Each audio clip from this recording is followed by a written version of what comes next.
Good afternoon, everyone. Nice to meet you all. Uh, in order to celebrate the World Ocean Week, the Center of Maritimes for Humanity, together with other organizations, we have a special topic for discussion that is small-scale fisheries tenurial rights in Indonesia and the Philippines. To guide our discussion, our session, the moderator have give us three questions. First question has 2 points. The first point is, are tenurials and customary rights of small-scale fishers and indigenous fishers legally recognized in your country? Before answering this question directly, let me show you some information. We acknowledge that small-scale fisheries are globally important. They are providing food security and livelihood for local communities, including millions of small-scale fishers and their families. In the latest of FAO landing statistic in 2020, Indonesia is the third greatest marine capture producers with a total production of 6.71 million tons in 2018. Ministry of Marine Affairs of Fisheries of the Republic of Indonesia reported that Indonesia has 2.7 million of fishers, and 90% of these are small-scale fishers. We call it in bahasa nelayan kecil, and including indigenous fishers, or in bahasa we call it nelayan tradisional. Back to the first question, are tenurial and customary rights of small-scale fishers and indigenous fishers legally recognized in our country? To answer this question, we should look it first into our constitution. Based on our constitution, especially in Article 18B, amendment of our constitution, mentioned that the state recognizes and respects the units of customary law community and its traditional rights as long as it still exists and in accordance with the development of society and principle of the Union State of the Republic of Indonesia that is governed by law. In other article 28I, paragraph 3, mentioned that cultural identity and traditional community rights are respected in accordance with the development of times and civilization. So based on our constitution, we could answer that our small-scale fishers and indigenous fishers tenurial and customary rights are recognized in our country based on our constitution. The second point of the first question is, how are they granted to this group? If we look back to the Indonesian constitutions, as mentioned before, that the state recognizes and respects the units of customary law community and its traditional rights as long as it still exists.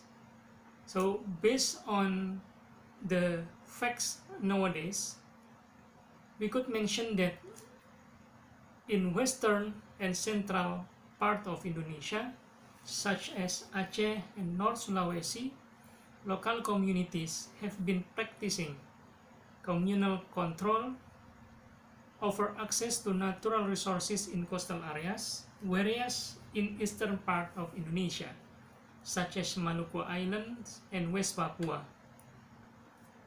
There are stronger traditional community claims have been applied not only to control access to resources but also to own proportion of certain territories, including waters and land in the coastal areas, including the natural resources therein. So, based on these constitutions and the facts that there still exist, so small-scale fishers and indigenous fishers in some areas of Indonesia who are still exist, they are granted by our national regulations, especially our constitutions, that they could implement their own rights in terms of tenurials and customary marine rights in Indonesia. The second question is, how does the small-scale fishers and indigenous fishers benefit from these tenurial rights? Let me give you a story. In 2010, some of organizations in Indonesia, including me with my previous organizations before, we are submitted a judicial review to the Constitutional Court related to Regulation number 27 2007 on coastal and small island management. In this way, we sue the government to the Constitutional Court because one of the problem within these regulations are there is a clause that giving an individuals, legal entities, and communities could have a private rights to manage coastal and small island in Indonesia. So based on this issue, then we submitted a judicial review to the Constitutional Court. And after a long process, then on June 2011, the Constitutional Court determined that the rights to commercialize coastal and small islands was invalid because at least two reasons. First reason is the court concluded that a coastal waters commercial use right would lead to the parceling of coastal areas, creating areas of private ownership in the hands of individuals, legal entities, and certain communities.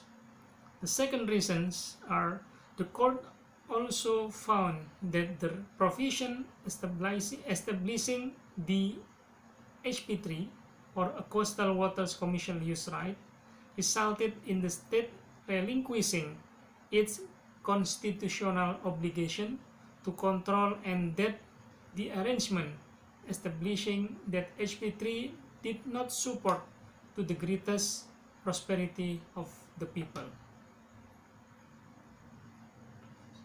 So,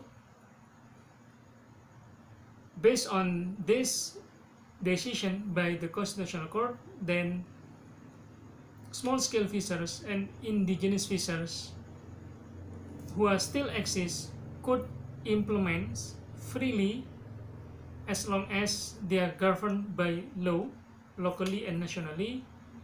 They could implement their own rights in terms of tenurial and customary rights in marine resources management. The third question is, what are your recommendations on how to strengthen tenurials and customary rights? Let me read our recommendations for make it clear to all of us. First is modernize customary marine tenure and its traditional management measure, such as sasi laut. This is a name of customary law in Aceh. Term territorial based fisheries management rights is a promising tool for fisheries management in Indonesia that could contribute to addressing the current major problem of overfishing, especially for small-scale and near-shore fisheries. It could be developed from the existing local or traditional practices, enriched with contemporary science on fisheries management and careful consideration of the management rights, learning from the annulment of the coastal waters commercial use right by the Constitutional Court in 2011. The second recommendations is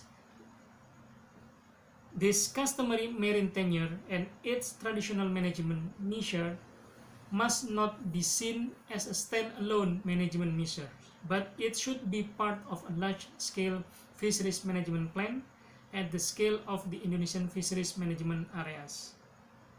For your information, we have 11 fisheries management areas. This is a geographical unit considered by the Indonesian government to achieve an effective management impacts at a broad scale. The last recommendation, we should consider that the management of coastal areas and small islands, including the utilization of the resources therein, must be based on, we have four important points. First, the benefit of natural resources for the people. Second, the level of distribution of the benefits of natural resources for the people. Third, the level of people's participation in determining the benefits of natural resources. And the fourth, respect for the rights of the people from generation to generation in utilizing natural resources. That concludes this presentations. If you have any questions, I would be happy to open up the discussion later on. Feel free to ask or share your thoughts on this topic. I will do my best to answer them. Thank you all.